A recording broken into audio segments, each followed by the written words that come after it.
Hi friends, welcome back to my channel. ఈరోజు మీకు ఈ సీరియల్లో ఏం జరిగిందో తెలుసుకోవాలి అనుకుంటున్నారా? అయితే వెంటనే మనం సీరియల్లోకి వెళ్ళిపోదాం. ఇక గన వచ్చి ఇంటి ముందు నానా గొడవ చేస్తూ ఉంటాడు. ఇంకా ఇంద్ర అయితే గనకి ఏం చెప్పాలో అర్థం కాక తనలోనే తను కుమిలిపోతుంది. తాళి కట్టిన భర్త పక్కన ఉండగా నోరు విప్పటం లేదు. అలాగే నా పిల్లలకి కన్న తండ్రిని నేనే అని చెప్పట్లేదు అని చెప్పి ఇక ఇంద్ర అయితే చాలా బాధపడుతుంది. ఇక ఇదంతా చూసిన సిద్ధు అయితే ఒక నిర్ణయం తీసుకుంటాడు. ఇక అక్కడే ఉన్న ఒక తాలిబొట్టుని తీసుకొని ఇక ప్రేరణ మెడలో కట్టేస్తాడు. ఒక్కసారిగా ప్రేరణ సిద్ధు చేసిన పనికి షాక్ అయిపోతుంది. ఇక ఘన అయితే సిద్ధు చేసిన పనికి ఏం మాట్లాడలేక మౌనంగా ఉండిపోతాడు. ఇప్పుడు మాట్లాడు. చూడు, నా భార్యకి ఐడెంటిఫైలే లేదని చెప్పావు. పైగా నా భార్య పుట్టింటి వాళ్ళని ఇష్టం వచ్చినట్టు మాట్లాడావు. చూడు, నా భార్య తరపు వాళ్ళని ఏమన్నా అన్నావంటే చంపేస్తాను అంటూ ఇక సిద్ధు అయితే ఘనాకి గట్టి వార్నింగే ఇస్తాడు. ఘన అయితే ఒక రకంగా నవ్వుతూ, బాగానే మేనేజ్ చేశావే, ఇన్ని రోజులు వీడితో తిరుగుతుంటే ఏంటా అనుకున్నాను. ఓ, ఇదా సంగతి. చూసారా వీడు పదే పదే ఇంటికొస్తుంటే ఫ్రెండ్ అని బాగానే పైకి మేనేజ్ చేశారు. పర్వాలేదు, తల్లి కూతుర్లిద్దరూ గొప్పింటోణ్ణి బాగానే పట్టారు అంటూ ఇక ఘన అయితే సిద్ధుని అలాగే ప్రేరణని అవమానిస్తూ ఉంటాడు. ఒక్కసారిగా సిద్ధు, రేయ్, నీ నోటికొచ్చినట్టల్లా వాగేవంటే చీరేస్తాను. చూడు, ఇంతవరకు ఇంద్రగారిని మీ భర్త ఎవరు, మీ పిల్లలకి తండ్రి ఎవరు అంటూ నిలదీశావు. ఇప్పుడు ప్రేరణకి భర్తగా అండగా తన పక్కన నిలబడేసరికి చూసి తట్టుకోలేక ఇలా మాట్లాడుతున్నావా అంటూ ఇక సిద్ధు అయితే ఘన మీద కోపంగా కొట్టడానికి వెళ్తాడు. ఒక్కసారిగా అక్కడికి ఇక రంజిత్ అయితే వస్తాడు. ఇక రంజిత్ అయితే ఆగు సిద్ధు అని చెప్పి ఇక సిద్ధుని ఆపడంతో, సిద్ధు, చూసారా రంజిత్ గారు, వీడు ఎలా మాట్లాడుతున్నాడో. ఇంతవరకు ప్రేరణని అలాగే వాళ్ళ అమ్మగారిని ఇష్టం వచ్చిన మాటలతో ఇబ్బంది పెట్టాడు. ఇప్పుడు ఎలా మాట్లాడుతున్నాడో విన్నారు కదా అని అంటుంటే ఇక రంజిత్ అయితే, చూడు, నువ్వు ఎన్నన్నా సరే నా ఇంట్లో ఉన్నా వీళ్ళు ఏ తప్పు చేయరు. వాళ్ళు ఎలాంటి వాళ్ళో నాకు బాగా తెలుసు. చెప్పండి మావయ్య, ఎందుకు మీరు నోరు విప్పట్లేదు అని చెప్పి ఇక ఘన అయితే ప్రేరణ వాళ్ళ నాన్నగారిని నిలదీస్తూ ఉంటే ఇక ఘన, ఏంటి మీరు ఆయనతో వీళ్ళకి నేనే తండ్రి అని అనిపించేదాకా ఇలాగే భయపెడతారా అని అంటుంటే, భయం అనేది నేను కాదు, నువ్వు ఆయన్ని బెదిరించావని అర్థమవుతుంది. చూడు, ఇంతవరకు వీళ్ళ కుటుంబానికి ఎవరు అండగా లేరని నువ్వు నోటికి వచ్చినట్టు మాట్లాడావు. ఇప్పుడు వీళ్ళ కుటుంబానికి సిద్ధుతో పాటు నేను కూడా అండగా ఉన్నాను అంటూ ఇక రంజిత్ అయితే మరొక తాళిని తీసుకుని ఐశ్వర్య మెడలో కడతాడు. రేయ్, ఇంతవరకు వీళ్ళిద్దరూ ఎవరి కూతుర్లు, అసలు వీళ్ళు ఎవరికి పుట్టారు అంటూ ఇక వాళ్ళ అమ్మగారైన ఇంద్రగారిని ఎన్నో మాటలని ఇబ్బంది పెట్టావు. వీళ్ళకి ఐడెంటిఫైనే లేదని నోటికి వచ్చినట్టు వాగావు. చూడు, ప్రేరణ, సిద్ధార్థ్ అలాగే ఐశ్వర్య, రంజిత్, ఇక వీళ్ళకి మంచి ఐడెంటిఫైనే ఉంది. మరి ఇప్పుడు మాట్లాడరా అంటూ ఇక రంజిత్ అయితే ఘనాని నిలతేయడంతో ఒక్కసారిగా ఘనాకి దిమ్మ తిరిగిపోతుంది. తను చేసిన గొడవతో ఇక ప్రేరణకి అలాగే ఐశ్వర్యకి అండగా అలాగే వాళ్ళ మెడలో తాలి కట్టి వాళ్ళ పక్కనే ఇక సిద్ధార్థ్ అలాగే రంజిత్ నిలబడ్డం చూసి ఏం మాట్లాడలేక అసలు తడబడిపోతాడు. ఇంద్ర అయితే జరిగిందంతా చూసి చాలా సంతోషిస్తుంది. తన భర్త నేనే ఈ పిల్లలకి తండ్రి అని చెప్పలేకపోయినా తన పిల్లలకి మంచి భర్తలు వచ్చారని ఇక ఇంద్ర అయితే చాలా ఆనందపడుతుంది. ఇక ఘన తండ్రి అయితే, రే ఘన, ఇంతవరకు చేసిన గొడవ చాలు, ఇక వెళ్దాం పదా అంటూ ఇక ఘనాని అలాగే తన భార్య ఈశ్వరిని తీసుకుని అక్కడి నుంచి వెళ్ళిపోతాడు. కానీ ఘన మాత్రం వాళ్ళ వైపు కోపంగా చూస్తాడు. ప్రేరణ మాత్రం అదే షాకింగ్లో ఉండిపోతుంది. తను షాక్లో నుంచి అస్సలు బయటకు రాదు. ఐశ్వర్య అయితే రంజిత్ వైపు చూసి, ఏంటండి మీరు ఇలా చేయకుండా మెడలో తాళి కట్టేస్తారా? ఎంత ఓనర్ అయితే మాత్రం ఇంట్లో మనుషులు కూడా మీ వాళ్ళే అనేసుకుంటారా అంటూ ఇక ఐశ్వర్య అయితే చిన్న పిల్లలాగా రంజిత్తో గొడవ చేస్తూ ఉంటే ఇక రంజిత్ నోర్ముయ్ అన్నట్టుగా ఇక కోపంగా చూస్తాడు. ఒక్కసారిగా ఐశ్వర్య, మీరలా చూడక్కర్లేదు, నేను నోరు మూసుకునే ఉంటాను. అమ్మా, చూసావా ఈ ఇంటి ఓనర్ నా పర్మిషన్ లేకుండా నా మెడలో తాళి వేసేశాడు అంటూ ఇక ఐశ్వర్య అయితే అమాయకంగా ఇంద్రతో చెబుతూ ఉంటుంది. ఇంద్ర నవ్వుతూ ఐశ్వర్యని అలాగే ప్రేరణని దగ్గరకు తీసుకుంటుంది. ఇక సిద్ధు దగ్గరకొచ్చి, చూడు బాబు, ఎన్ని రోజులు నువ్వు నా కూతురు మీద ప్రేమతో నా ఇంటి చుట్టూ తిరుగుతున్నావు అనుకున్నాను. కానీ నువ్వే కనుక లేకపోతే ఈరోజు నలుగురిలో నా పిల్లల పరువు పోయేది. నా పిల్లలు నలుగురిలో తలెత్తుకోకుండా ఉండేవారు. ఈరోజు మీరు నా పిల్లలకి భర్తగా వాళ్ళ మెడలో తాళి కట్టి వాళ్ళని నలుగురిలో తలదించుకోకుండా చేశారు. నిజంగా మిమ్మల్ని చూస్తుంటే నాకు చాలా సంతోషంగా ఉంది. ఉండండి, ఇక్కడే ఆగండి అంటూ ఇక ఇంద్ర లోపలికి వెళ్ళి ఇద్దరికీ కూడా హారతి పళ్ళెంతో హారతనిచ్చి లోపలికైతే తీసుకెళ్తుంది. ఇంకా జరిగిందంతా చూసిన ఘన మాత్రం కోపంతో రగిలిపోతూ విజయనంద్కి ఫోన్ చేస్తాడు. ఇక విజయనంద్ అయితే ఘన ఫోన్ చూసి కంగారు పడతాడు. వీడేంటి నాకు ఫోన్ చేస్తున్నాడు అన్నట్టుగా ఇక విజయనంద్ అయితే కంగారుగా ఫోన్ అయితే లిఫ్ట్ చేస్తాడు. ఇక ఘన, ఏంటి విజయనంద్ గారు, ఏంటి నా ఫోన్ చూసేసరికి వీడేంటి నాకు ఫోన్ చేస్తున్నాడు, మళ్ళీ ఏం పెంట పెడతాడా అని చాలా కంగారు పడుతున్నట్టున్నారు. మీరు కంగారేం పడకండి, ఈసారి నేనేం చేయలేదు, మీ అబ్బాయే, అదే మీ అబ్బాయి కాని అబ్బాయి సిద్ధార్థే చేశాడు అని ఇక ఘన చెప్పడంతో ఘన మాటలకి ఒక్కసారిగా విజయనంద్ అయితే కంగారు పడతాడు.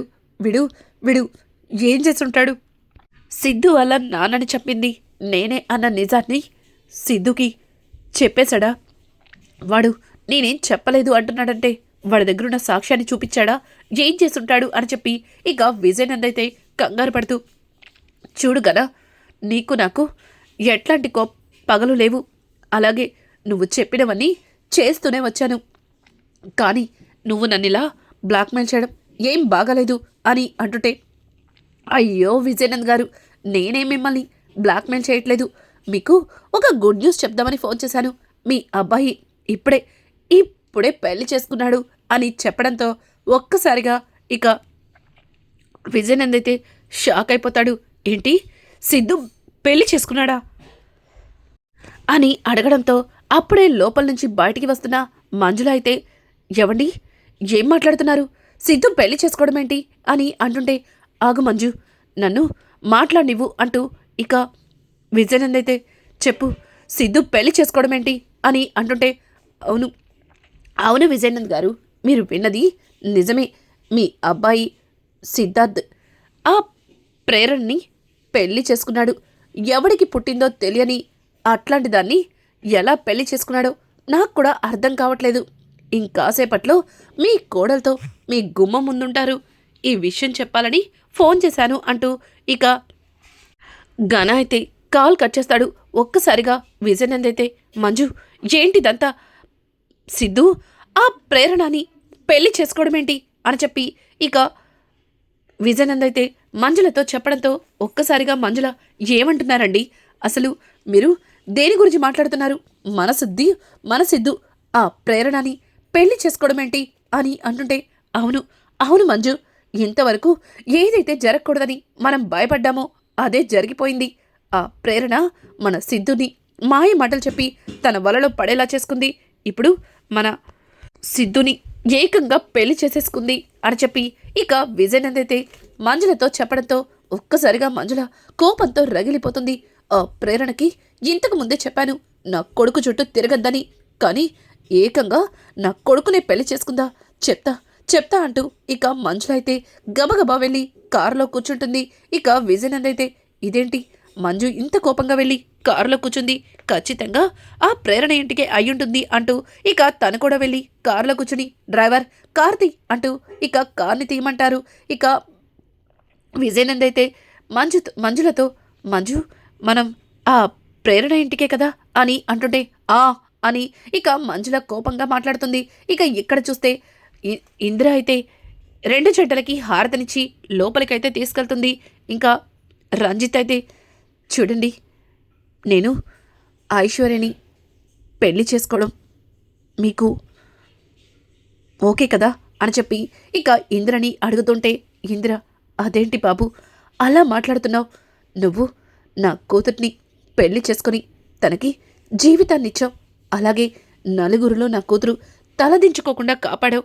ఇంత మంచి పని చేసినా నీ మీద నాకెందుకు కోపం ఉంటుంది బాబు అని చెప్పి ఇక ఇందిర అయితే రంజిత్తో మాట్లాడుతూ ఉంటే ఇక పక్కన ఉన్న సిద్ధు అయితే ఆంటీ మిమ్మల్ని ప్రేరణని పెళ్లి చేసుకుంటానని అడిగినప్పుడు ఇదేం వద్దని నన్ను ఇంటి నుంచి పంపించేశారు. కానీ ప్రేరణని ఆ ఘనగాడు అలా అందరి ముందు అవమానించడం చూసి తట్టుకోలేకపోయాను. అందుకే ఆవేశంలో తన మెడలో తాళి కట్టాను. ఈ నిర్ణయం తప్పో రాంగో కరెక్టో నాకైతే తెలీదు. కానీ ప్రేరణని అలాగే నలుగురిలో మిమ్మల్ని అన్ని మాటలన్నా ఘనగాడికి బుద్ధి చెప్పడం కోసమే ప్రేరణ మెడలో తాళి కట్టాను. నా మనసులో మరే దురుద్దేశం లేదు అంటూ ఇక సిద్ధు చెప్పడంతో ఒక్కసారిగా ఇందిర బాబు అంత మాట అనకండి. ఈరోజు మీరే కనుక లేకపోతే నలుగురిలో నేను నా కూతుర్లు తలదించుకునే వాళ్ళం. ఈరోజు మీ వల్లే మా పరువు నిలబడింది. ఆయన వాళ్ళ కన్న తండ్రి నోరు విప్పకపోయినా వాళ్ళని ప్రేమించిన మీరు వాళ్ళని పెళ్లి చేసుకుని వాళ్ళకి మరొక కొత్త జీవితాన్ని ఇచ్చారు. ఈరోజు నిజంగా నాకు పండగలా ఉంది అని చెప్పి ఇక ఇందిర మాట్లాడుతుంటే అవునవును పండగలాగే ఉంటుంది. గొప్పింటి కొడుకుల్ని వలలో వేసుకుని కూతుర్లకి చాలా తెలివిగా పెళ్లి చేసేసావు కదా, మరి నీకు పండగగానే ఉంటుంది అంటూ ఇక మంజుల అయితే ఇంద్రని ఇష్టం వచ్చినట్టు మాట్లాడుతుంది. ఒక్కసారిగా సిద్ధు అమ్మా అని పిలుస్తుంటే రేయ్ నీకేం తెలీదు, నాకు వీళ్ళ మీద ముందు నుంచి అనుమానమే. వీళ్ళు చాలా తెలివైన వాళ్ళు, అందుకే చాలా తెలివిగా గొప్పింటి కొడుకుల్ని ఇలా వలలో వేసుకుని వాళ్ళ చుట్టూ తిప్పుకున్నారు. ఆఖరి నిమిషంలో ఇదిగో ఈ రకంగా మీతో వాళ్ళ మెడలో తాళి కట్టించుకున్నారు అంటూ ఇక మంజుల అయితే ప్రేరణ కుటుంబం గురించి తప్పుగా మాట్లాడుతూ ఉంటే ఒక్కసారిగా సిద్ధు అమ్మా ఇంకొక్క మాట ప్రేరణ గురించి తప్పుగా మాట్లాడినా నేను ఒప్పుకోను అని చెప్పి ఇక సిద్ధు అయితే మంజులకి ఎదురు తిరుగుతాడు. ఒక్కసారిగా మంజుల సిద్ధు నువ్వేనా ఇలా మాట్లాడుతుంది?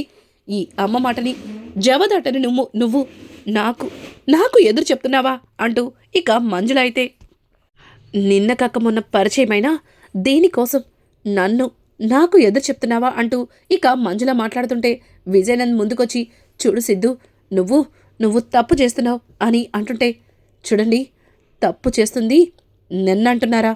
నేను తప్పు చేశానా? ఒక తప్పు చేసిన వ్యక్తి మరొకరిని చూపించి తప్పు చేశావంటూ వేలెత్తి చూపించకూడదు. ఇక సిద్ధు అయితే విజయనందని ఎదిరిస్తుంటే మంజుల సిద్ధు నువ్వు ఇలా మాట్లాడడం కరెక్ట్ కాదు అంటూ ఇక సిద్ధుని అరుస్తుంటే సిద్ధు చూడమ్మా నేను ఇలా మాట్లాడడం తప్పో కరెక్టో నాకైతే తెలీదు, కానీ నేను చేసింది మాత్రం 100కి 3 కరెక్ట్. ఒక ఆడపిల్ల జీవితాన్ని నలుగురిలో కాపాడాను. అయినా ప్రేరణ నా చెల్లి కోసం చాలా చేసింది. తన జీవితం కోసం నేను ఈ ఒక్కటి చేయడంలో తప్పు లేదని నాకు అనిపిస్తుంది అంటూ ఇక మంజుల అయితే సిద్ధుతో మాట్లాడుతూ ఉంటే సిద్ధు అయితే మంజులకి చెప్తుంటే ఇక మంజుల అయితే సరే సిద్ధు సరే, ఈ ప్రేరణని పెళ్లి చేసుకున్నా నువ్వు నా ఇంట్లో మాత్రం అడుగు పెట్టద్దు అంటూ ఇక అక్కడి నుంచి మంజుల అయితే చాలా కోపంగా వెళ్ళిపోతుంది.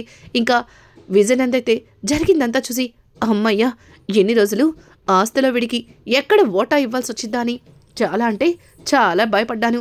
ఇక మంజునే విడిని ఆ గుమ్మం తొక్కద్దు అనింది.